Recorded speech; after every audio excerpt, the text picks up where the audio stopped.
नमस्कार मंडळी, आपले सर्वांचे स्वागत आहे.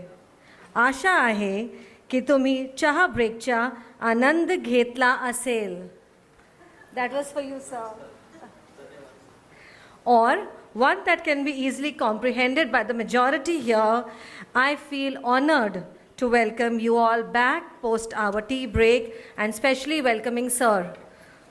This evening, I have the special honor of welcoming a man who represents one of the most efficient and admired systems in the world, Mumbai's legendary Dabbawalas.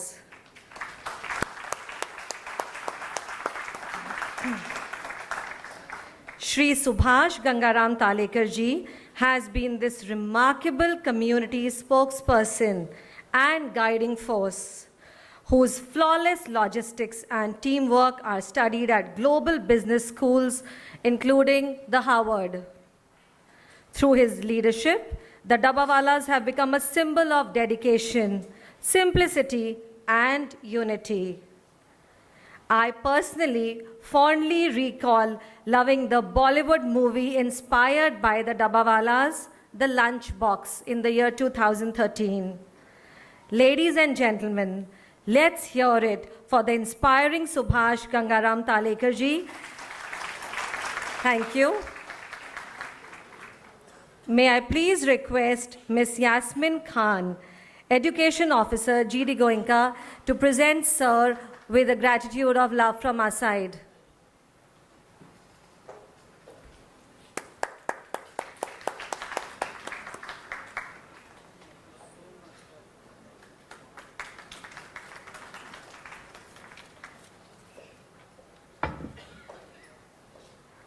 Thank you so much, sir, for sparing time and coming to Delhi NCR. And now, over to you, sir.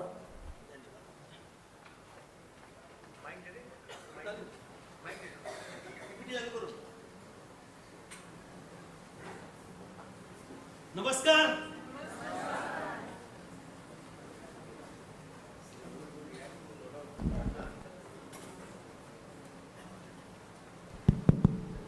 इस सभागृह में उपस्थित सभी को मुंबई का डब्बेवाले का सप्रेम नमस्कार.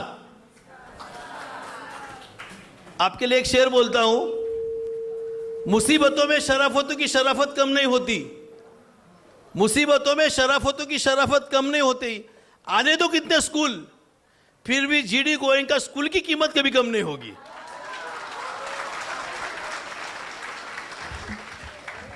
दोस्तों, अब मुंबई की डब्बेवाले की कहानी, मुंबई के डब्बेवाले की जुबानी आप सुनने वाले हैं. हम जो भी कहेंगे सच कहेंगे, सच के सिवा कुछ नहीं कहेंगे. यह स्टैचू है, मुंबई में हाजी अली इलाका है, वीआईपी इलाका है, वहां पे लगाया है. और भी गोयनका ग्रुप ने ही लगाया है. ये जब लगाने की बात आई थी, तब मुंबई महानगर पालिका के आयुक्त हुआ करते थे अजय मेहता. उन्होंने तो पहला मना कर दिया, नहीं लगाने का बोले. वो आयुक्त है, अधिकारी है, सरकारी अधिकारी. अपने यहां पे एक कहावत है, सरकारी अधिकारी इसके आगे से गधे के कभी पीछे से जाना नहीं चाहिए. गधा है, गधा कभी भी लात मारता है. और सरकारी अधिकारी की टेबल पे फाइल गई, वो कुछ भी पूछता है. उन्होंने पहला बोला, ये स्टैचू है ना, इसका कपड़ा मेरे को अच्छा नहीं लगता है. अभी बोला, सर मेरा दादाजी डब्बेवाला था, वो धोती पहनता था, पगड़ी पहनता, बाराबंदी पहनता था, पगड़ी पहनता था ऊपर. वो दादाजी गया, बाद में पिताजी आ गया. पिताजी का ड्रेस चेंज हो गया, झब्बा पायजामा टोपी पहनता था. पिताजी भी गए, बाद में हम थर्ड जनरेशन के डब्बेवाले आ गए ना. हम शर्ट पैंट पहनते, व्हाइट टोपी पहनते. अभी आप बताओ, उस पुतले को कौन सा कपड़ा चाहिए वो बताओ. हमारा चाहिए, पिताजी का चाहिए कि दादाजी का चाहिए. मैं बोला चल जाएगा, फिर चल जाएगा. और दूसरा उन्होंने बोला, ये जो स्टैचू है ना, इसका गोल्डन कलर है, गोल्डन. वो बोला, भारत के आज़ादी के पहले जो हमारे मुंबई में स्टैचू है ना, अंग्रेजों के ज़माने के, वो सब संगमरमर के व्हाइट है, और आज़ादी के बाद काले काले लगे हैं. तो बोला, पहले व्हाइट है, अभी के काले हैं, ये तुम्हारा बीच में गोल्डन कैसे आ गया बताओ. अभी बोला, इसको भी कुछ पटाना पड़ेगा. बोला, सर सोना जब भट्टी में जाता है, तपता है, बाद में उसको चमक मिलती है ना। हम 130 साल मुंबई में काम करते गए, काम करने के बाद हमको चमक मिली इसलिए दिखाया है। वो भी बोला तेरे को अधिकार है लगाने का, भाई तुम लगाओ। बोलो सर लगाएंगे तो जरूर, उसका ओपनिंग आपके हाथ से ही करना है हमको। फिर अजय मेहता साहब जो महाराष्ट्र के चीफ सेक्रेटरी बने बाद में, उनके हाथों से उसका वो ओपनिंग किया है। यानी कहने की बात यह है, किसी भी क्षेत्र में आप जाओगे ना तो पहला ना ही लोग बोलने वाले आपको, ना नहीं होगा, ऐसा नहीं होता है, वैसा नहीं होता है, मगर वो ना को कैसा हमें परावर्तित करना है वो भी कला आपको आनी चाहिए। नेक्स्ट नेक्स्ट नेक्स्ट वंशजातकडे माझ्याकडे दे ना सर। छत्रपति शिवाजी महाराज को हम नमन करते हैं क्योंकि हम जिस भूमि से आए हैं ना, पुणे जिले का वेस्टर्न पार्ट है, वहां से हम एक जमाने में छत्रपति शिवाजी के सोल्जर हुआ करते थे। यानी एक जमाना था 350 साल पहले, हमारे हाथ में ढाल थी, तलवार थी, हम गढ़ किले चढ़ते थे, गढ़ जीतते थे। और 350 साल के बाद हमारे हाथ में खाने का डब्बा है, हम दादर सीढ़े चढ़ते और डब्बा पहुंचाते हैं। मगर इसका गर्व हमें जरूर है क्योंकि छत्रपति शिवाजी महाराज का गोरीला वार आज विश्व में कई यूनिवर्सिटी, वहां में एक सब्जेक्ट है पढ़ाने के लिए, छत्रपति शिवाजी महाराज का गोरीला वार। गोरीला कहने गनिमी कावा, कम से कम ने सैन्य लेके बड़े सैन्य से जूझना, उसको गोरीला वार कहते हैं। वो जो हम 350 साल पहले करते थे वो आज विश्व में पढ़ाया जाता है। और 350 साल के बाद मुंबई के डब्बे वाले का भी व्यवस्थापन वो भी विश्व में पढ़ाया जाता है। Sir 4 generation of this business, मेरे दादाजी लक्ष्मण तलेकर, पिताजी गंगाराम तलेकर और मैं सुभाष तलेकर। और दादाजी के पहले उनके बहनोई तुकाराम वनाजी गढ़दे काम करते थे। यानी इस क्षेत्र में लगभग हमारी 4 पीढ़ियां काम करती है। हिस्ट्री स्टार्टेड 1890, 1890 में इस व्यवसाय की शुरुआत हो गई। आपको मालूम है 1890 यानी पूरा अंग्रेजों का राज था भारत पर, और भारत का जो यूरोप से व्यापार चलता था वो मुंबई के बंदरगाह से ही चलता था। हमारी ओल्ड मुंबई है, फोर्ट फाउंटेन इलाका जहां पे है, वहां पे कुछ ऑफिस हुआ करती थी। उस ऑफिस में तभी काम करने के लिए पारसी लोग पढ़े लिखे थे, वो काम करते थे। रहने के लिए ज्यादा दूर थे, तो जो हमारा पारसी अधिकारी, क्योंकि उस वक्त फास्ट फूड का जमाना था नहीं और कोई वाहन भी अवेलेबल नहीं था, टांगा गाड़ी मुंबई में चलती थी जिसको विक्टोरिया कहा जाता था। वो टांगा गाड़ी से अधिकारी घर पे जाके खाना खा के वापस आता था, उसका 1.5 घंटा चला जाता था। जो हमारे फाउंडर मेंबर थे ना, उन्होंने कहा आप सर आप घर पे जाते हो, खाना खा के वापस आते हो, आपका 1.5 घंटा चला जाता है। मैं तो सादा वर्कर है, तो मैं जाके आपका डब्बा लेके आता हूं, आप ऑफिस में डब्बा खाइए, आधा घंटे में आपका खाना हो जाएगा, 1 घंटा बचेगा, आप ज्यादा काम करोगे। उसको भी लगा ये सच कहता है, तो उन्होंने ठीक है तू मेरा डब्बा लाया कर। इस तरह इस व्यवसाय की शुरुआत हो गई। समय था 1890 का। हम विनोद से कभी कभी कहते हैं हम अंग्रेजों के जमाने के जेलर तो नहीं मगर डब्बे वाले जरूर है। आहिस्ता आहिस्ता व्यवसाय बढ़ा। चर्चगेट से लेके सीएसटी, चर्चगेट से लेके विरार, और सीएसटी से लेके कल्याण, और सीएसटी से लेके नवी मुंबई, तो इलाका जो आता है, इस इलाके में लगभग 5000 डब्बे वाले काम करते हैं। 2 लाख डब्बे घर से उठाते हैं, ऑफिस में देते हैं, और एम्प्टी डब्बा वापस घर पे देना है ना। अगर एम्प्टी डब्बा घर पे देंगे नहीं, दूसरे दिन डब्बा आएगा किसमें, इसलिए एम्प्टी डब्बा वापस घर पे देते हैं। और पर डे 4 लाख डब्बों का ट्रांजैक्शन मुंबई का डब्बे वाला करता है। टोटल एरिया कवरेज 60 से 70 किलोमीटर, चर्चगेट से विरार और सीएसटी से कल्याण 60 किलोमीटर का अंतर है। आते जाते 120 किलोमीटर होता है। अरे काम करते समय डब्बे वाला 120 किलोमीटर भागते रहता है। एवरेज लिटरेसी रेट कितने, डब्बे वाले कितने पढ़े लिखे हैं? 5000 डब्बे वाले तो है, मगर उसमें से 3500 तो थम्सअप पीपल। देखो मैं पढ़ा लिखा हूं, ग्रेजुएट हूं, पढ़े लिखे लोगों का मान सम्मान आदर हम भी करते हैं, मगर हमने देखा है जितने पढ़े लिखे लोग ज्यादा होते हैं ना, वो सवाल ज्यादा पूछते हैं, what is this is the what. काम कम होता है। बेचारे हमारे अनपढ़ भाई है, उनको कोई सवाल ही नहीं पड़ता। उनको एक ही सवाल पड़ता है कि मेरे हाथ में किसी का डब्बा है और वक्त पे मुझे खाने पे देना है। बेचारा उसका आंसर ढूंढते रहता है, वो हमारे लिए अच्छी बात है। अबाउट डब्बे वाला, error rate 1 in 16 million transaction. अभी आप डब्बे वालों को बोलेंगे ना, डब्बा वाला व्हाट इज एरर, वो बोलेगा I don't know error. but somebody says the error is horror, don't look in mirror. देखो, हम इंसान है, भगवान तो नहीं ना, तो हमसे भी गलती होनी है, नहीं ऐसी बात नहीं है। जब हमारी पहली गलती डब्बा वाला करता है उसको हम गलती बता देते हैं, ये तेरी गलती हो, सेकंड गलती नहीं करना है आपको। सेकंड गलती भी करता है उसको 1000 रुपये फाइन किया जाता है। अगर थर्ड गलती करता है उसको काम से ही निकाल देते हम लोग।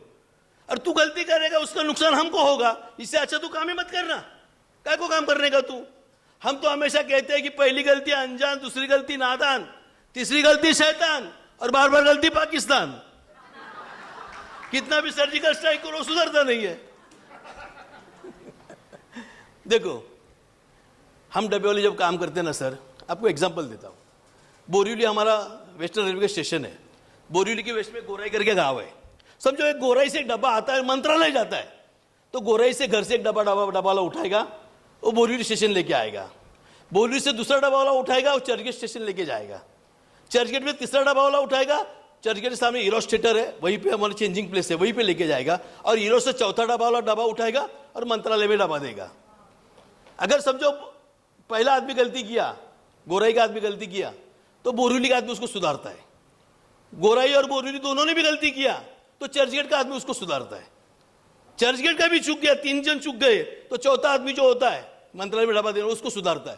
यानी हमारे यहाँ पे एक गलती सुधारने के लिए 4 चांसेस बीच में है, इसलिए डबल से गलती नहीं होती है। 6 सिग्मा परफॉर्मेंस, अभी मुझको थोड़ा समय दिया आप, इसलिए प्रॉब्लम हो रही है। इस 6 सिग्मा का ऐसा था, दिल्ली यूनिवर्सिटी के 20 स्टूडेंट हमारे अंधेरे ऑफिस में आ गए। हमारा अंधेरा ऑफिस छोटा है, वहाँ पे हमारी किडी सोसाइटी चलती है, वहाँ पे मैं सेक्रेटरी था। पिताजी और उनके साथी बैठे थे, वो स्टूडेंट आ गए, यूनिवर्सिटी दिल्ली यूनिवर्सिटी के थे, वहाँ पे आ गए। अगर दिल्ली से कोई आदमी आता है तो महाराष्ट्र का मुख्यमंत्री भी घबरता है, कौन आ गया। हम तो डरे डबे वाले। पिताजी ने बोला, भाई तुमको किसने भेजा? सोनिया गांधी ने भेजा कि अटल बिहारी वाजपेयी ने भेजा, किन्होंने भेजा है? बोले उन्होंने नहीं भेजा, हमको सिक्के प्रहलाद साहब ने भेजा है। अभी सिक्के प्रहलाद हमको मालूम नहीं सिक्के प्रहलाद कौन है, लेकिन सिक्के प्रहलाद का विश्व में बड़ा नाम था, उनको मैनेजमेंट के गुरु कहा जाता था। तो उन्होंने कहा था कि 20 स्टूडेंट मुंबई पे जाओ और डब्बे वाले पे सर्वे करो और उसका रिपोर्ट मुझे दे दो।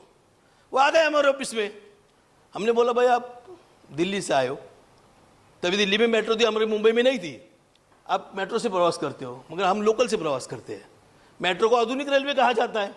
मेट्रो स्टेशन पे आती है, रुकती है, दरवाजे खुलते हैं, लोग चढ़ते उतरते, दरवाजे बंद होते, मेट्रो चली जाती है। मगर उससे आधुनिक हमारी मुंबई की लोकल है। स्टेशन पे आने से पहले सब कुछ करना पड़ता है, वो दरवाजे खुलने बंद होने की कुछ बात ही नहीं है। और चढ़ने उतरने के लिए भी ऑटोमेटिक है। बीच में खड़ा रहो, पीछे का आदमी धक्का मारता है, हमारा आदमी अंदर चला जाता है, उतरने के लिए भी ऑटोमेटिक है। और जो मुंबई वाले की खासियत है, जो मुंबई में मैडम रही है मुंबई में, जब तो कोई धक्का नहीं मारता तब तो मुंबई वाला भी अंदर नहीं जाता है। यानी कहने की बात यह है कि धक्का बुक्की खानी पड़ती है।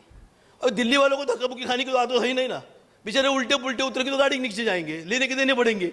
तो बाकायदा 3 दिन उनको पहले ट्रेनिंग दिया कि मुंबई के लोकल में कैसा चढ़ना है उतरना है। वो ट्रेनिंग देने के बाद वो महीना भर हमारे साथ में घूमे, हमको सवाल पूछते थे, ग्राहक से सवाल सबको सवाल पूछते थे। महीने के बाद इतना बड़ा बुक उन्होंने हम पर लिखा, तभी हमको पता चला कि पहली बार हम पर भी कोई बुक लिख सकता है। मुंबई वाले की खासियत है, जिसको हम कटाने का होता है ना, हम कटिंग चाय पिला के भगाते हैं। अभी हमको कंटाल गए थे, उसको उत्तर देके उनके जाने का समय आ गया।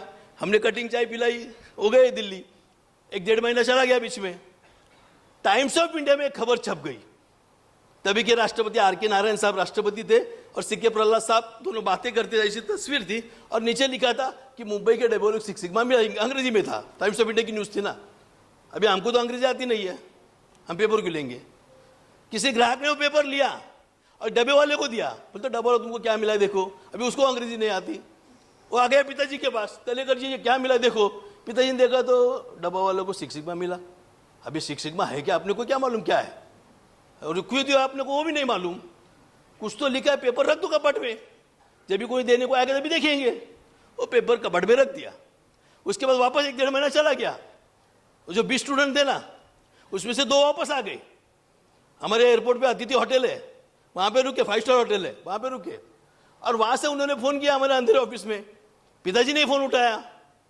पिताजी बोले अरे अल्लाह 4 महीने पूर्व इनको खिलाया था, वापस आ गया, अभी इनको क्या करना है, क्या मालूम क्या करना है। अभी बोले अभी क्या बाकी रह गया। बोले कुछ बाकी नहीं रहा, आपको 6 सिग्मा देना है। अरे बाप रे, सिक्स सिग्मा देना, हम जाते हैं, बोले लेके आते हैं सिक्स सिग्मा। अंधेरी का ऑफिस हमारा छोटा है, वहाँ पे लंच के लिए 10-12 डब्बे और दोपहर को जमा होते हैं। वो बोले तलेकर जी किसका फोन था? पिताजी बोले 2 स्टूडेंट आगे सिक्स सिग्मा कुछ लेके आया है, हम जाके लेके आते हैं, एक रिक्शा में 3 आदमी जाते हैं, हम लेके आते हैं। वो बोले नहीं हम भी साथ में आते हैं। वो सोने का है का चांदी का है का पीतल का है, थोड़ा थोड़ा वहीं पे बांट लेंगे। पिताजी बोले चलो, 12 डब्बे वाले थे, 4 रिक्शा करना पड़ा। 4 रिक्शा करके अतिथि होटल में गए, हमने कटिंग चाय पिलाई थी उनको, उन्होंने 5 स्टार की चाय पिलाई हमको, हमने भी पी ली। बाद में फाइल में से उन्होंने कागज निकाला और पिताजी के हाथ में दिया, ये सिक्स सिग्मा ले लो। वो डब्बे वाले बोले तलेकर जी एक कागज के लिए 4 रिक्शा का पैसा फुकट गया, हम नहीं आते तो भी चलता था यार। अरे मांगे ना मिले भीख, बिन मांगे मिले मोती, ऐसी स्थिति होती है जीवन में कभी कभी। जिन्होंने भी हमको सिक्स सिग्मा दिया उनके शुक्रगुजार जरूर है। नो स्ट्राइक रिकॉर्ड, 135 साल के इतिहास में हमने कोई स्ट्राइक नहीं किया है। ये पुरानी पीपीटी डब्बे वाली की आमदनी 15 से 20 हज़ार के आसपास है। हमारा टर्नओवर 80 करोड़ तक टर्नओवर है। दिवाली बोनस एक्स्ट्रा हम ग्राहक से एक बोनस लेते हैं। नेक्स्ट, अरे यार मैं भूल गया, इस तरह ऐसा टेक्नोलॉजी का प्रॉब्लम होता है बेटा, कुछ बटन दब गया मेरे तरफ, इसलिए हम टेक्नोलॉजी वापरते नहीं सर। नेक्स्ट बोलते तो वही करता है कुछ ना कुछ सर। हाँ हाँ हाँ ना, ये चलेगा, एक थोड़ा मेरे को उन्होंने टाइम कम कर दिया इसलिए फिर टाइम नहीं बचेगा मैडम, मुझे मालूम है ना। देखो जब डब्बा वाला नया डब्बा चालू जो होता है ना, तो पहले दिन घर पे जाता है, कमिटेड कस्टमर वेटवर्ट आप पढ़ सकते हो। तो जो अपनी भाभी है ना उससे मिलता है, वो भाभी को बोलता है आपको 9 बजे डब्बा रेडी रखना है। 9:02 नहीं, मगर इंडियन भाभी है, वो टाइम समझती नहीं है। डब्बा वाला पहले दिन घर पे जाता है, भाभी बोलते डब्बा वाला रुक मेरी चपाती बननी बाकी है। बोलता मैं आपको कल बोला था ना, ठीक है फिर आज पहला दिन है मैं रुकता हूँ, कल से मैं रुकने वाला नहीं है। डब्बा वाला रुकता है, चपाती बनती है, बाद में डब्बा लेके जाता है। दूसरे दिन भाभी को क्या लगता है कल डब्बा वाला रुका था, शायद आज भी रुकेगा। डब्बा वाला 9 बजे आता है, बेल दबाता है, तो भाभी बोलती रुक मेरा वरण दाल बननी बाकी है। बोलता अभी तुम दाल ही बनाते बैठो बैठो, मैं तो चला। वो डब्बा छोड़ के चला जाता है। फिर ऑफिस में भाई पूछता है डब्बा वाला डब्बा किधर है? वो बोलता है मालूम नहीं, मैं घर पे गया था डब्बा रेडी नहीं था। अभी शाम को भैया घर पे जाके भाभी को क्या बोलता है हमको तो नहीं मालूम क्या बोलता है, मगर तीसरे दिन डब्बा वाला झट से बेल दबाता है तो झट से भाभी हाथ में डब्बा देती है। और भाभी भैया को नहीं डरती, इसे डब्बे वाले से बेल से डरती है। अरे कहने की बात है कि देखो डब्बा वाला को फिर 40 डब्बा जमा करना पड़ता है। फिर वो 40 जमा, हर भाभी ने किसी को 5 मिनट लेट किया, 40 डब्बा का 5 मिनट तो लंच का डिनर हो जाएगा आगे, फिर इसलिए वो रुकता नहीं है कभी। फिर वो 40 डब्बा जमा करके नियरी रेलवे स्टेशन है वहाँ पे आता है, उसकी हर डब्बे वाले की फिक्स लोकल ट्रेन प्रवास करने की, उससे से प्रवास करता है। और 12 बजे तक वो डब्बा ऑफिस में देना जरूरी है। किसी का 12:30 का लंच टाइम हो तो 12:30 बजे, 9 से 12 हमारे लिए वॉर टाइमिंग होता है। इस समय हमारे पास किसी के भरे हुए डब्बे होते हैं। अगर घर से डब्बे वाले को फोन आता है तेरी माँ बीमार है, बाप बीमार है, फिर भी वो साइड छोड़ के जाता नहीं है। देखो डब्बा वाला business team work, 5000 double 400 team में हम काम करते हैं। हर टीम को टीम लीडर यानी मुकादम, हम उसको मुकादम कहते हैं, होता है। और हर टीम में 2-3 सब्स्टिट्यूट होते हैं। कोई टीम में बीमार पड़ गया, काम पे नहीं आया, तो सब्स्टिट्यूट काम संभालता है। इस टीम एज कलर कोड, सबको कलर की अलग पहचान है। हम डब्बे वाले जरूर है, मगर हमारे में स्पर्धा है। अच्छा टीम काम करती है तो उसके बिजनेस ग्राहक बढ़ते हैं, बिजनेस बढ़ता है, पैसा मिलता है, इसलिए हमारे भी स्पर्धा होते हैं। और वाइट कैप अगर हम काम करते समय नहीं पहनेंगे तो 50 रुपये दिन का उसको फाइन है, वो हमारी पहचान है। देखो इस बिजनेस में ये भी चालू है ना कि दोनों हाथ अटक गए ना, ऐसा प्रॉब्लम हो गया। संपूर्ण महत्वपूर्ण भूमिका किसकी होगी? तो हमारी टीम लीडर जो है ना, देखो मुकदम वहां पे बैठा है, वो टीम लीडर है। वो टीम लीडर नोट करके रखता है कि कोई लेट आया, किसने गलती किया, किसने टोपी नहीं पहनी, फिर भी वो फाइन लगाता है। और टोपी महत्वपूर्ण है, इसलिए मैं मैडम आपको बोल रहा था, अन्ना हजारे में, महाराष्ट्र के अन्ना हजारे जब रामलीला मैदान पर अनशन पे बैठे थे, तो अन्ना हजारे को सपोर्ट करने के लिए हम भी मुंबई के आजाद मैदान में डब्बे वाला अनशन पे बैठे थे।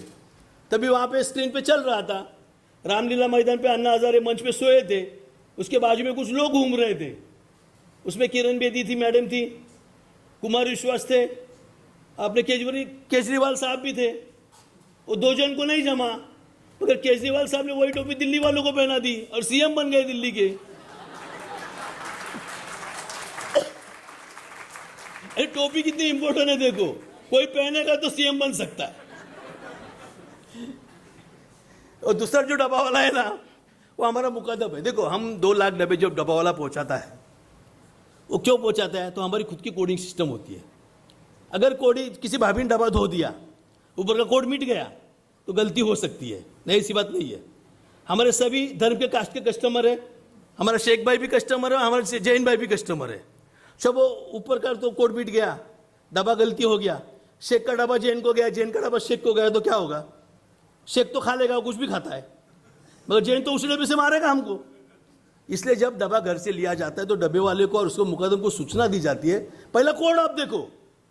अगर कोड मिट गया होगा तो आपके बॉल पेन रखो, ऑयल पेन रखो, कौन सा भी वो मार्कर पेन रखो, मगर वो कोड को दुरुस्त करो और सप्लाई चेन में डब्बा दे दो।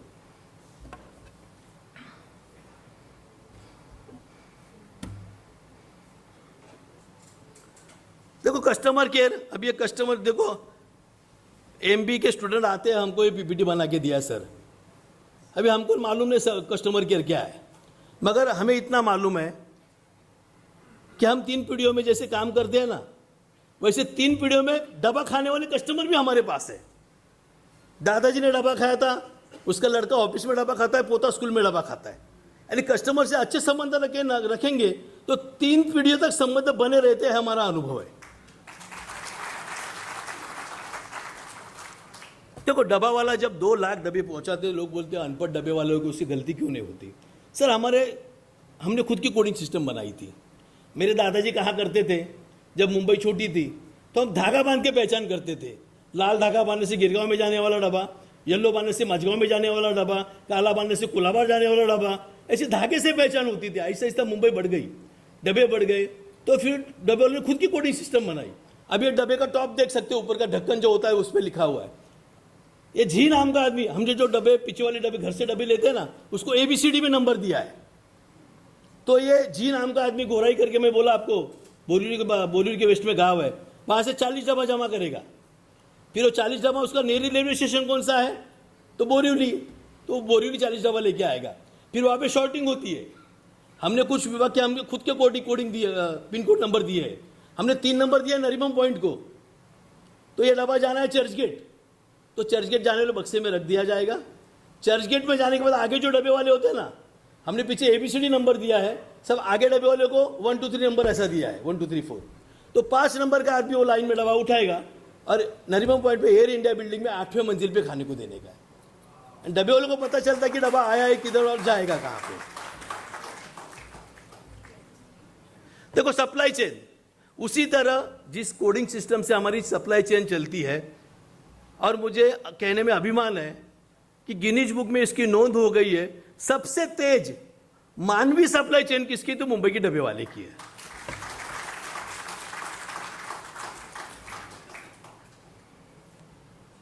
देखो चित्र क्या, मुझे MBA के स्टूडेंट ने आया, उन्होंने हमको बना के दिया है कि डब्बे वाला तुम्हारे बिजनेस में क्या फ्लो लॉजिक है देखो, तो हम भी बोलते हैं ये फ्लो लॉजिक तो फ्लो लॉजिक।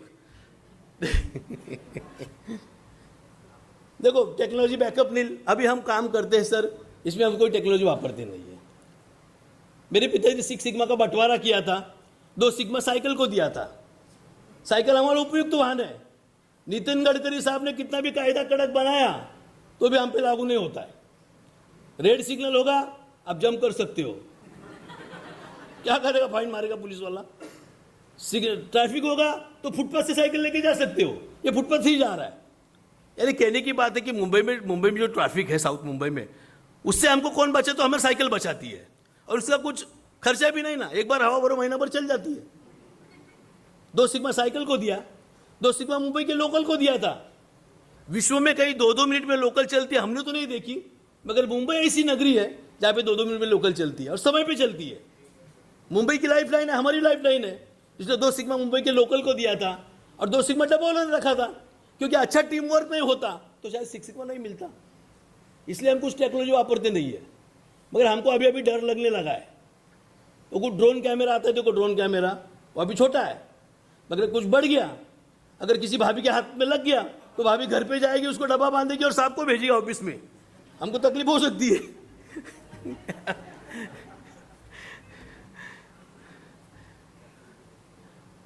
देखो डब्बे वाला कौन बन सकता है? 60 से 70 किलो का बोझा ऐसा सर पे लेके आना चलना चाहिए और 30 दफा ऐसा साइकिल को लगाना आना चाहिए। ये जिसको जमेगा वो मुंबई का डब्बे वाला जरूर बन सकता है। यानी इजी काम नहीं है डब्बे वाले का। ये भिकाबाई, आनंदीबाई, पार्वतीबाई, लक्ष्मीबाई, ये 4 बहनें हमारे साथ में काम करती है। वैसा देखा जाए तो औरतों का कुछ काम है नहीं है, मगर उनका पति हमारे साथ में काम करते, बस के नीचे आता है, ट्रेन के नीचे आता है, उसका आपत्ति निधन होता है। पैसा खुदा तो नहीं है, मगर खुदा से कम भी तो नहीं है ना। घर चलाने के लिए पैसा तो चाहिए, तो हम इन महिला को काम पे बुलाते, उसको लाइट वर्क देते, 4-5 डब्बा जमा करो और पहुंचा के घर पे चली जाओ। जब तक सब बेटा बड़ा होकर काम पर नहीं आता तब तक ऐसे महिला को हम संभाल के लेते हैं। देखो धूप हो, बारिश हो, जो बरसात हो, ठंड हो, कुछ भी हो, जब तक मुंबई की लोकल चलती है तब तक मुंबई का डब्बा काम पर है। लोकल रुक गई तो हम भी रुक गए। हमारी कोई छुट्टियां नहीं होती, हमको सुभाष बाबू जयंती, गांधी जयंती, नेहरू जयंती कुछ लागू नहीं पड़ता है। या हमारी 2 छुट्टियां कौन सी होती है? हम आषाढ़ी पंढरपुर के वारकरी है, आषाढ़ी एकादशी हम पंढरपुर जाते तब 2 दिन की छुट्टी होती है, और आलंदी जाते हैं, आलंदी पास में है तो 1 दिन की छुट्टियां होती है। देखो हमको बहुत सारे सर पुरस्कार मिले, सिक्स सिग्मा मिला, बाकी के पुरस्कार मिले, या ISO सर्टिफिकेट हमको मिला है। इसकी बात ऐसी खासियत है, हम अंधेरी के ऑफिस में बैठे थे, पिताजी थे, उनके साथी थे, हम भी, मैं भी था। या ISO सर्टिफिकेट बनाने वाली कंपनी आई वहाँ पे और उन्होंने ऐसा सर्टिफिकेट लिया, पिताजी को बोला ये सर्टिफिकेट आप ले लो। पिताजी बोले है क्या? ये बोले ISO सर्टिफिकेट है। बोले है तो है, मगर इसकी हमें क्या जरूरत है? बोले वो तुम्हारे सिक्स सिग्मा है तुम्हारे पास? बोले है, वो दीवार पे लटकता है देखो। वो बोले लोगों को पहला ISO सर्टिफिकेट मिलता है, बाद में सिक्स सिग्मा को एप्लीकेशन करते हैं। तुम्हारे पास तो सिक्स सिग्मा पहले से है, इसलिए तुम्हारे पास ISO होना जरूरी है। जरूरी है तो दे दो। उन्होंने दिया, हमने भी ले लिया। इन्हें कहने की बात यह है, आप अच्छा काम करोगे ना तो विश्व उसकी दखल जरूर लेगा, और जहां कहीं भी आप होंगे वहीं पे आके आपको पारितोषिक देंगे।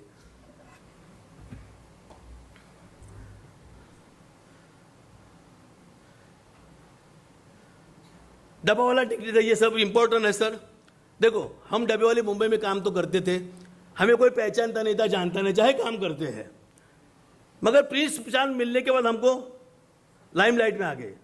ये प्रिंस चांद जब हमें मिलने आने वाले थे मुंबई में, अभी तो लंदन का राजा है, तो पहले लंदन के वकीलात के लोग, CP office, commissioner of police, उनके ऑफिस में पिताजी को, उनके साथी को बुलाया, गए वो वहाँ पे देखा तो लंदन के वकीलात के लोग सामने बैठे, ये भी डब्बे वाले बैठ गए सामने। बोले क्या है? तो बोला हमारा सर आपसे मिलना चाहता है। बोला आपका सर कौन? Prince Charles. पिताजी बोले प्रिंस एक नाम का आदमी है कि 2 नाम का आदमी है प्रिंस चार्ल्स? नहीं, बोले एक ही नाम का आदमी है, और लंदन का राजा है। पिताजी बोले वो लंदन का राजा है, उसका मान सम्मान आदर हम भी करते हैं, वो एक राजा है, हमारे कस्टमर महाराजा है। एक राजा को मिलने के लिए हमारे कस्टमर को हम लेट नहीं कर सकते। अगर राजा को हमसे मिलना होगा, वो दिन हमारा होगा, वो जगह हमारी होगी, वो समय भी हमारा होगा। मिलना चाहिए तो बोले, तो हम नहीं मिलेंगे। अभी वो बोले कहां पे मिलेंगे? पिताजी बोले चर्चगेट स्टेशन के बाहर फुटपाथ है, उधर बोला राजा को आने के लिए फुटपाथ पर। अभी देखो पुलिस का काम देखना है तो कहां पे जाना पड़ेगा? Police station. मंत्री का काम देखना है तो मंत्रालय जाना पड़ेगा। अभी डब्बे वाला का काम है फुटपाथ पे चलता है तो राजा को उधर ही आना पड़ेगा ना। बेचारा राजा वहां पे आ गया, वहां पे हमारी रॉयल विजिट हो गई, 20 मिनट की रॉयल विजिट वहां पे हो गई। राजा ने हमको सवाल पूछे, हमने भी जवाब दिए, और ज्ञानेश्वर की एक प्रतिमा, अपना तिरंगा झंडा उनको हमने गिफ्ट दिया था। 20 मिनट हमारा साथ राजा था। तभी विश्व का मीडिया हम पर था ना, भारत का तो था ही था, मगर पूरे जग का, विश्व का मीडिया हमारे पर था। अभी दूसरे दिन पेपर में भी सब हमारी न्यूज आ गई ना, पेपर में भी। तभी हमारे राजनेता जाग उठे, भारत के राजनेता, यानी हमारे महाराष्ट्र के भी उसमें आ गए। हमारे राज्यपाल हुआ करते थे SM कृष्णा साहब, गवर्नर ऑफ महाराष्ट्र, उन्होंने पेपर में पढ़ा, अरे लंदन का राजा डब्बे वाले को तो लंदन से आके मिला, मैं तो गवर्नर है महाराष्ट्र का, मैं कैसे नहीं मिल सकता? उनका सुबह फोन आ गया, डब्बा वाला मेरे राजभवन पे आए चाय पीने के लिए आ जाओ। फिर हम डब्बे वाले राजभवन गए चाय पीने के लिए, गवर्नर साहब का। सुशील कुमार शिंदे साहब सीएम थे, उनको पता चला डब्बा वाला गया है राजभवन चाय पीने के लिए। उनका फोन आ गया, शाम को मेरे बंगले पे आ जाओ, वर्षा बंगले पे चाय पीने के लिए। हमको पता नहीं चलता था, ये मुंबई में ये भी रहते थे, हम भी रहते थे ना। चाय तो छोड़ो, कोई पानी पीने को बुलाया नहीं कि भी उन्होंने। राजभवन या वर्षा बंगला, वहां से डब्बे वाला जाता है ना, साइकिल लेके जाता है। अगर थोड़ा रुक गया तो डांडा लेके पुलिस मारता है, चल भागो, इधर भी नहीं रुकने का। यानी जब तक लाइमलाइट में तुम नहीं आते ना, तब तक राजनेता भी आप लोगों को कीमत देते नहीं, ऐसी परिस्थिति है। देखो, अपने पुराने में पारस नाम का एक पत्थर है, पारस, वो लोहे को टच करता है ना, उसका सोना होता है। प्रिंस हमें मिला, हमारा सोना नहीं हुआ, मगर सोने जैसी चमक उसने विश्व में हमको दे दी। लोग हमको मैनेजमेंट के गुरु कहने लगे, हमारा नाम हो गया।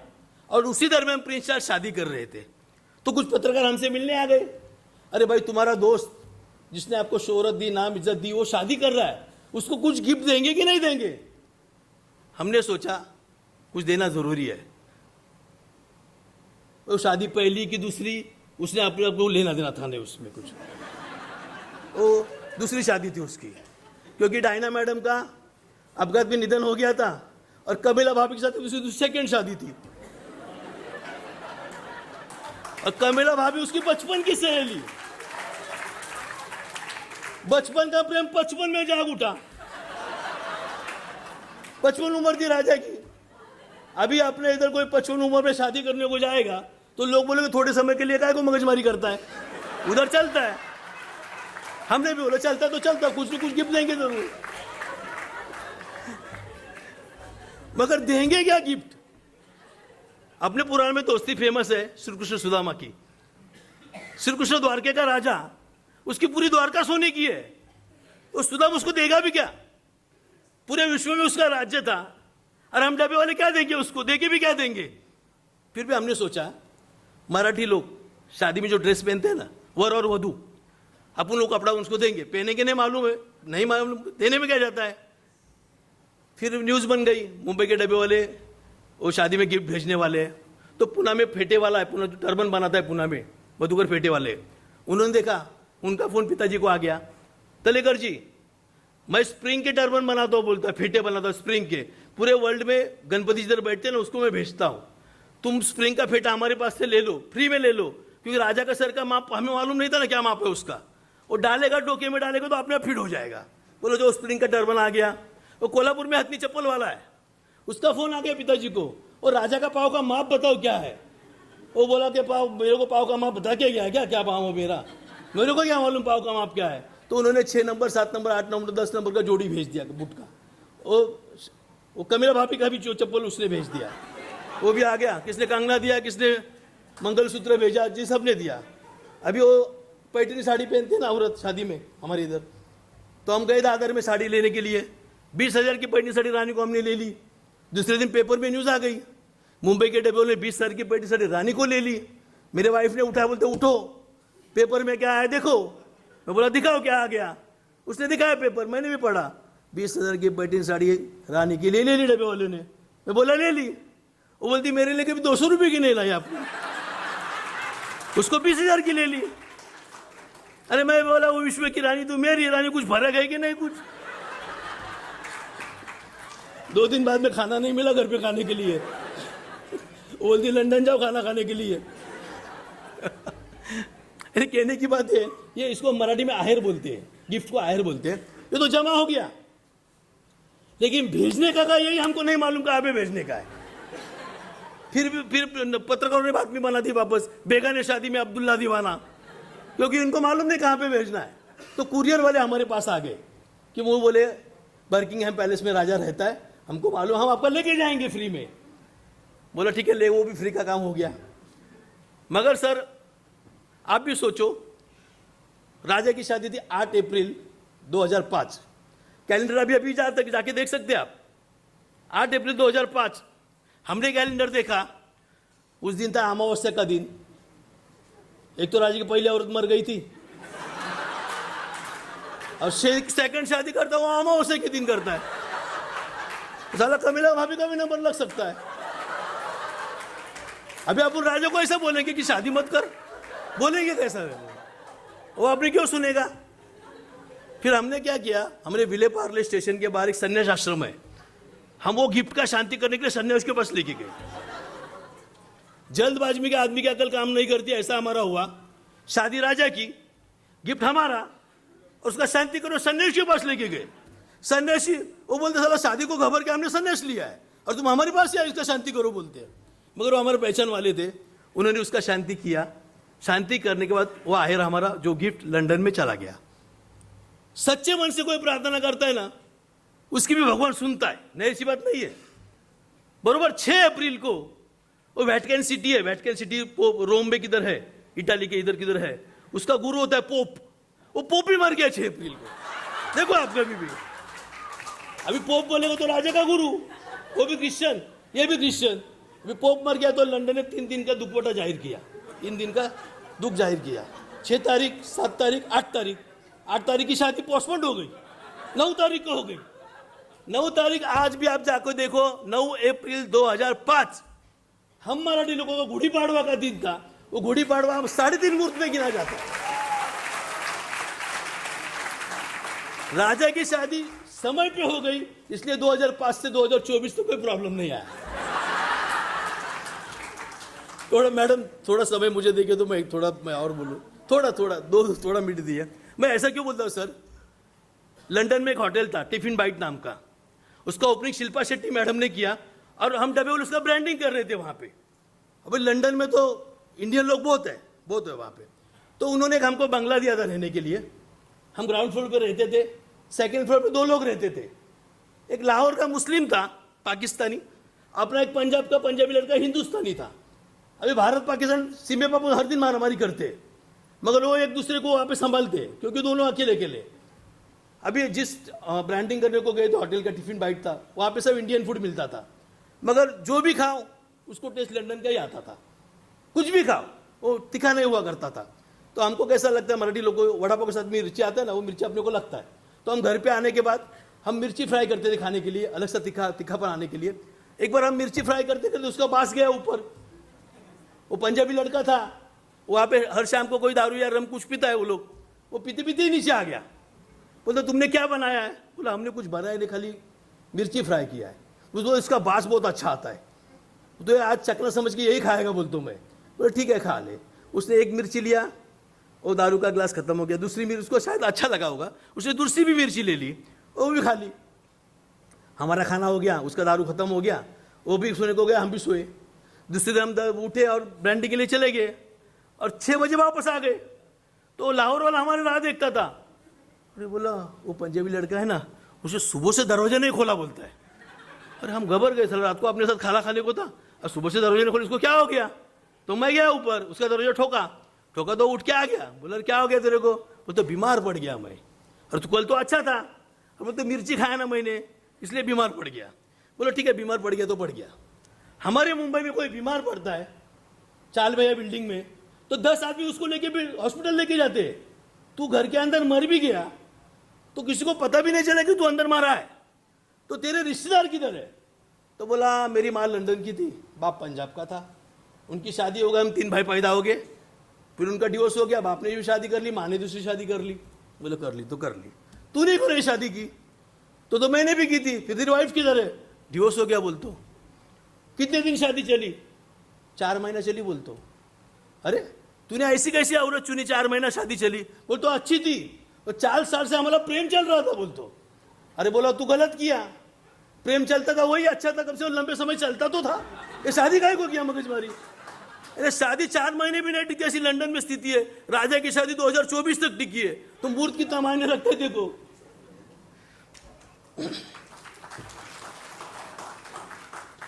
सर वो आखिर जो हम गिफ्ट बोलते हैं ना, वो लंदन में तो गया। एलिजाबेथ रानी ने देखा कि मुंबई के डब्बे वाले ने हमको गिफ्ट भेजा है, तो उन्होंने बाकायदा वहां से निमंत्रण भेजा कि 2 शादी वाले लंदन के डब्बे वाले शादी में बुलाओ। हमारे 2 डब्बे वाले भाई वहां पे शादी में गए थे। विश्व के सब राजे महाराजे थे, खाली 2 डब्बे वाले ऐसे थे जो राजा या महाराजा के कुटुंब से नहीं, फैमिली से नहीं थे। अभी वहां पे लैंग्वेज का प्रॉब्लम, रानी आ गई डब्बे वाले के पास, अंग्रेजी में बोलने लगी, इनको अंग्रेजी नहीं समझती, उसको हिंदी नहीं समझती।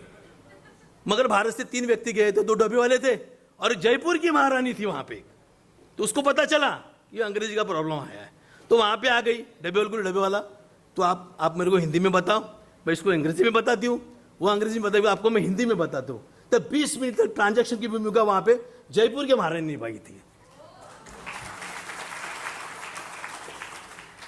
ये विदेश का विजय मल्ल्या है, विदेश का विजय मल्ल्या है।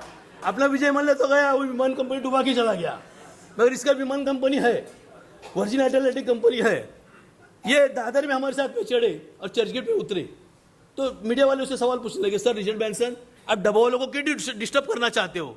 उन्होंने कहा मैं डिस्टर्ब नहीं करना चाहता, मैं कुछ फोटो उनके साथ में ऐसा निकालूंगा, विश्व में जितनी जितनी बड़ी सिटी है उसमें मेरा ऑफिस है, उस ऑफिस में वो फोटो लगाऊंगा और मेरे कामगार से मैं कहूंगा काम करने तो मुंबई के डब्बे वाले जैसा करो, 6 सिग्मा छोड़ो, 2 सिग्मा तो अपनी कंपनी को जरूर मिल सकता है। सर डब्बा वाला अनफोल्डेड ये बुक मेरे पिताजी के नाम पर मैं और मेरे भाई ने लिखी थी, सच अ लॉन्ग जर्नी नाम की पुस्तक थी, उसका रोहिंगटन मेस्त्री नाम का एक लेखक था, उसने लिखा था। उस बुक में एक वर्ड था कि मुंबई के डब्बे वाले को पसीने की वजह से सुअर की जैसी बदबू आती है, ऐसा लिखा था। अगर मुंबई ऐसी सिटी आप पैदल चलोगे तो पसीना आना है, क्योंकि समुद्र के किनारे है, और 70 किलो और 70 किलो सर पे बोझा होगा तो पसीना ही आना है ना आपको। हम पसीने को मोती समझते हैं, और पसीने वालों ने मुंबई का विकास किया है। तो उसको मराठी नहीं आती थी, हिंदी नहीं आती, तो हम अंग्रेजी में बुक लिख के ये जवाब दिया था।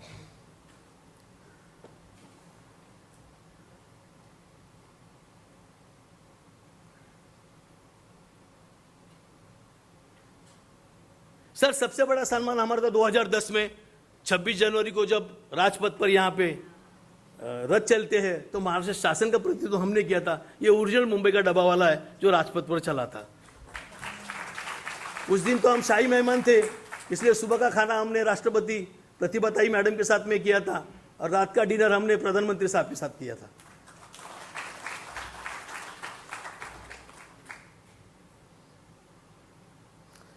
सर स्वच्छ भारत के हम एम्बेसडर है। मुझे मालूम है 24 दिसंबर 2014, 10 साल होने को आगे उसको, अभी नरेंद्र मोदी साहब वाराणसी में भाषण करते थे, समय बच के हुआ था 1:35 मिनट था, मैं भी लाइव सुन रहा था ना वो। तभी गांगुली थे और हम डब्बे वाले को उन्होंने स्वच्छ भारत का दूत नियुक्त किया। मुझे पता था, मैं भाईकला में रहता हूँ, मेरे बाजू में स्टेशन है लोअर परेल, वहाँ पे मुझे मालूम है 2 बजे डब्बे वाले आते हैं, 30-40 डब्बा वाला आता है वहाँ पे। तो मैंने क्या किया, एक टैक्सी में झाड़ू भर के हम वहाँ पे गए, और डब्बे वाले से कहा कि आपने को स्वच्छ भारत का एम्बेसडर डिक्लेयर किया है, तो अपनी भी कुछ जिम्मेदारी बनती है, तुरंत रेलवे स्टेशन की सफाई साफ करो। तो फिर डब्बा वाले तुरंत रेलवे स्टेशन की सफाई साफ की।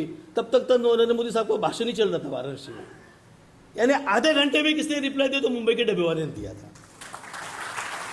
2-3 बजे हमने साफ किया, मगर 5 बजे मैं वापस देखने को गया, जितना कचरा हमने निकाला था ना, उससे दुगना कचरा वहाँ पे आ गया। वो भारत के लोगों को क्या होता पता नहीं चलता, अच्छी जगह दिखते तुरंत कचरा कर देते। मगर हम जब छोटे थे ना, तो स्लोगन हल दीवार पे लिखा हुआ करता था, हम दो हमारे दो, पता नहीं चलता था क्या है, सरकारी इमारती पर लिखा होता था। शादी होने के बाद पता चला क्या है वो। हमारी पीढ़ी को 2 ही बच्चे, हमारे बाद की जो पीढ़ी है ना, उन्होंने देखा हम दो हमारा एक, तो उसको एक ही बच्चा है। समझ में बदल होता है नहीं, ऐसी बात नहीं है, बदल होता है। एक पीढ़ी जाएगी, 20 साल जाएंगे, भाई विश्व में भारत स्वच्छ होगा जरूर।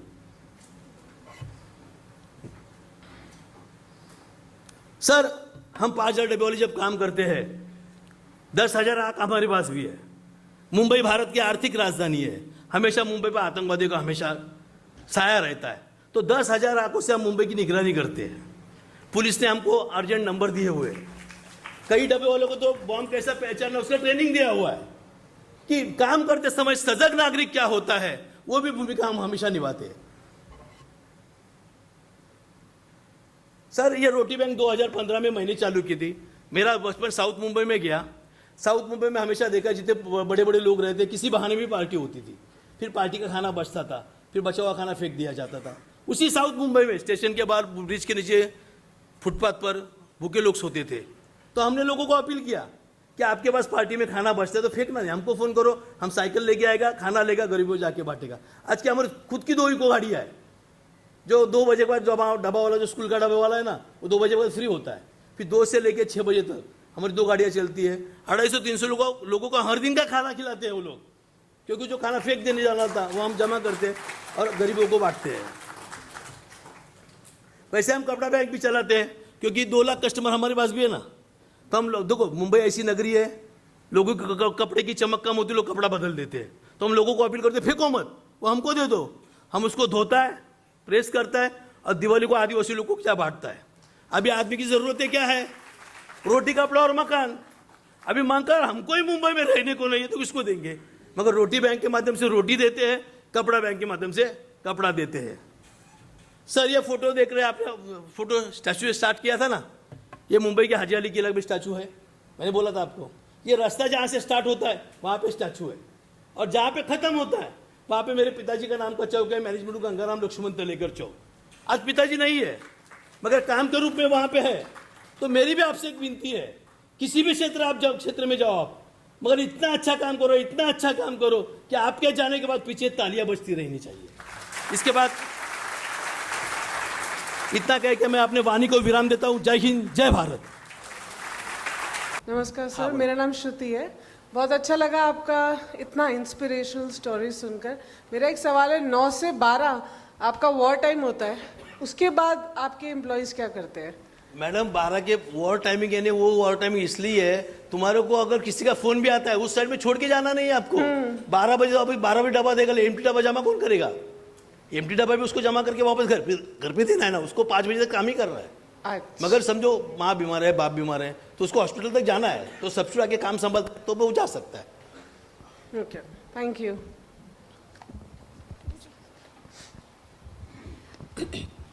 मुझे कुछ क्वेश्चन नहीं पूछना है, पर मुझे ये कहना है कि आपकी इस जोशी और जो जज्बा देखा मैंने, मैं बहुत ज़्यादा इंस्पायर हुई हूँ, और ये जितनी चीज़ें हैं मैं ज़रूर अपने स्कूल में किसी भी तरह इम्प्लीमेंट ज़रूर करूँगी। बिल्कुल, धन्यवाद, धन्यवाद।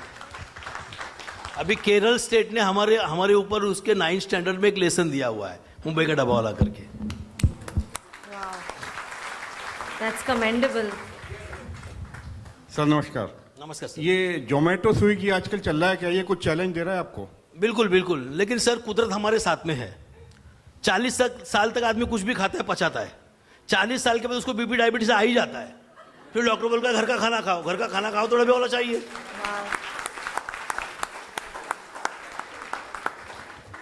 सर, आपने मुंबई के बाहर किसी और सिटी में क्यों नहीं इसको करने बिल्कुल का मैडम, सोचा? किया था। हम कलकत्ता में गए थे, बेंगलोर में गए थे, अपने नोएडा में भी आए थे, पुणे में हिंजौड़ी पार्क में गए थे। हिंजौड़ी में हमने 9 बजे टेम्पो भरा, 2 बजे पहुंचा हिंजौड़ी पुणे में से, क्योंकि ट्रैफिक का समस्या, लंच का डिनर हो गया। मुंबई में ऐसा क्यों होता है मैं आपको बताता हूँ। वेस्टर्न सेंट्रल हार्बर रेलवे है सर, 70 स्टेशन एक दूसरे से कनेक्टेड है, और मुंबई का आदमी 1.5-2 घंटे में कहीं से भी कहीं पहुंचता है।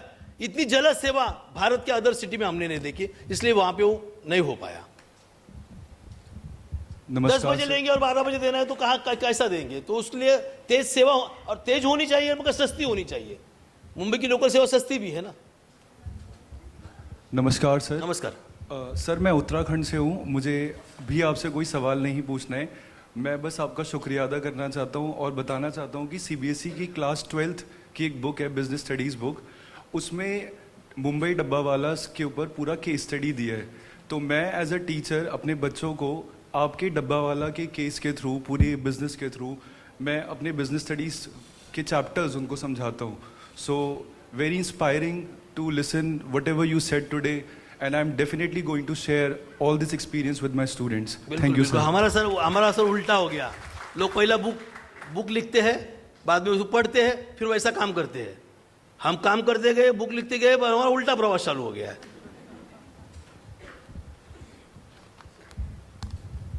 Anybody else for questions? बोला सर। हम तो लोगों को बोलना चाहते हैं आ जाओ, मगर कोई आता ही नहीं है। हम डब्बा वाले एक ही कम्युनिटी के, एक ही समझ के लोग हैं, कोई दूसरा आता ही नहीं है। एक दिन में 2 टाइम का मील कितने का है? हाँ जी, 2 टाइम का खाना एक आदमी का कितने का है? सर हम खाना नहीं बनाते। खाना आपकी बीवी होगी, माँ होगी, बहन होगी, वो बनाती है। अच्छा। हम सिर्फ डब्बा पहुंचाते हैं। ओके। Tiffin providers.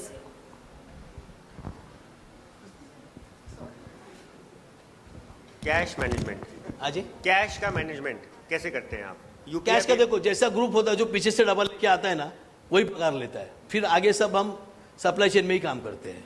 जो डब्बा घर से उठाता है वो पगार वो ही बंदा डब्बा वाला लेगा। फिर टीम में काम करते हैं, वो सब टीम में जमा होता है। साइकिल का खर्चा निकलते हैं, बस का या ट्रेन का जो वो निकालते हैं, वो खर्चा जाके जो भी बचता है वो सब इक्वली बांट लेते हैं वो सर। और कई लिखापट्टी भी नहीं उसकी, ये 80 करोड़ का टर्नवर्क है। अगर लिखापट्टी में आ गया तो चैरिटी वाले आएंगे पूछने के लिए ये खर्चा किधर गया, वो खर्चा किधर गया। फिर ऑडिट वाला आए पूछेगा ये बिल किधर है, वो पावती किधर है। वो मगजमारी रखा ही नहीं है, पैसा ले लो उधर ही बांट दो, ऑफिस में लाने का ही नहीं। वो मगजमारी कौन करेगा?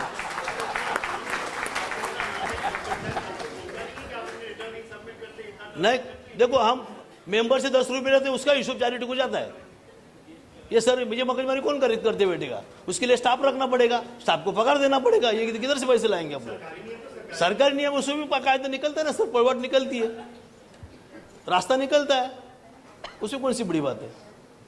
एक्सक्यूज, उसका मेंबरशिप चाहता है वही जाता है ना चैरिटी में।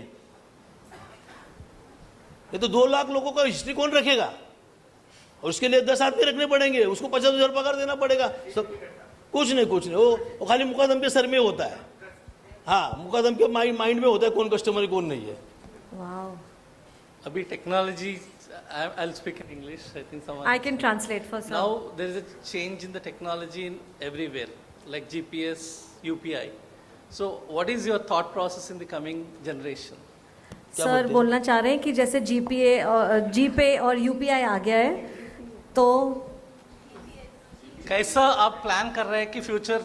सर हमको अभी तक तो कोई टेक्नोलॉजी का प्रॉब्लम नहीं है, तो नई टेक्नोलॉजी हम वापरने वाले थे। एक हमारा सांप था जिसने जीपीएस डब्बे वाले के खिस्से में रखा था, वो पता चलता डब्बा वाला किधर आया। अरे 12 बजे वो आने ही वाला है, तो काय को टाइम घला था उसके पीछे देखने के लिए? तुम अपना काम करना था उससे, वो 12 बजे लेके ही आने वाला है ना। तो वो जीपीएस देख के क्या करने वाला है? स्टेशन पहुंचा, घर पहुंचा, ये पहुंचा। नहीं देखो, ये हैंड से ही देने का डब्बा कैसे देंगे? उसमें क्या टेक्नोलॉजी वापरेंगे? तो वो हाथ से ही देना है, और लोकल है साइकिल उससे ही देना है। तो इसके लिए टेक्नोलॉजी, हाँ व्हाट्सअप वापरते हैं अभी, तुरंत मैसेज देने के लिए डब्बा वालों को व्हाट्सअप ग्रुप है, ऐसा ऐसा मैसेज देने के लिए वो आ गया है। मगर वो हार्डवर्क तो हार्डवर्क है। आखिर में जय महाराष्ट्र। जय मास्टर। बोला भला मानुष वाला काम है पूरा। जैसे टीचिंग को बोला जाता है, नर्सिंग को बोला जाता है, मुझे लगता है ये डब्बे वाला का जो प्रोफेशन है वो भी भले मानुष का काम है। बिकॉज आप घर घर तक खाना पहुंचाते हो या आदमी लोग को। एक क्राइसिस का समय जब आया होगा, 2 सिचुएशंस है। एक वो कि जो डब्बे वाले टिफिन प्रोवाइड करते हैं उनको भी कभी होता होगा कि भाई बीमार पड़ गए, 1 महीने के लिए काम पे नहीं आ पाए, तो क्या उनके लिए कोई प्रोविजन है? और एक और सवाल साथ ही में जोड़ देती हूँ, कोविड टाइम्स पे बड़े बड़े बिजनेस में बहुत बड़े लॉसेज आए। ऐसे टाइम पे ऑफिसेज बंद थी, टिफिन शायद पहुंचाने ही नहीं थे, तो इतने सारे जो डब्बे वाले थे उनका घर कैसे चला होगा? मतलब कोई मैनेजमेंट था उसमें? मैं आपको लिए बोलता हूँ, जब हम टीम में काम करते ना सर, हम सब आपस में रिश्तेदार एक दूसरे के, मामा चाचा काका नाना सब काम करते हैं। मामा बीमार पड़ गया तो हम बोलते मामा है अपना, संभालना पड़ेगा। अगर रिश्तेदार नहीं हो तो हम बोलते थे तू काम कर, हमको क्या मालूम तुझको बीमार पड़ गया। मगर ये रिश्तेदारी में ये काम आता है तो उसको हम संभाल के लेते हैं। और कोविड का सबसे बड़ा असर हम पर हो गया। कोविड आने से वर्क फ्रॉम होम चालू हो गया, तो हमारे डब्बे वैसे भी कम हो गए। आहिस्ता आहिस्ता भी हमारा डब्बा पटरी पर आ रहे हैं।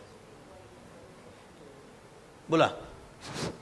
एक क्वेश्चन ये है कि आपके जो सप्लाई चेन का major percentage to sigma railways को भी कंट्रीब्यूशन है। मालूम नहीं क्या क्या समझ में नहीं आया। जैसे आपके सप्लाई चेन में रेलवे का भी बहुत बड़ा योगदान है। हाँ। क्योंकि अगर रेलवे ठप हो जाती है तो आपका काम ठप हो जाता है। हाँ। तो क्या आपने कभी मिनिस्ट्री ऑफ रेलवे से ये रिक्वेस्ट की है कि डिब्बा वालों को प्रमोट करने के लिए फ्री ऑफ कॉस्ट कर दिया है, तो आपके जो टोटल रेवेन्यू है बहुत ज़्यादा इंक्रीज हो जाएगा, एज पर माई सजेशन। आप बोलते बराबर है, हम उनके के जमाई है, हमारे लिए फ्री करेंगे। जमाई तो नहीं है लेकिन फ्री में। सर वन थिंग मैं आपको बोलना चाहूंगी, आई थिंक हम सबकी आपके तरफ लिए एक से लास्ट शेर बोलता हूं क्योंकि कुछ जा रहे हैं।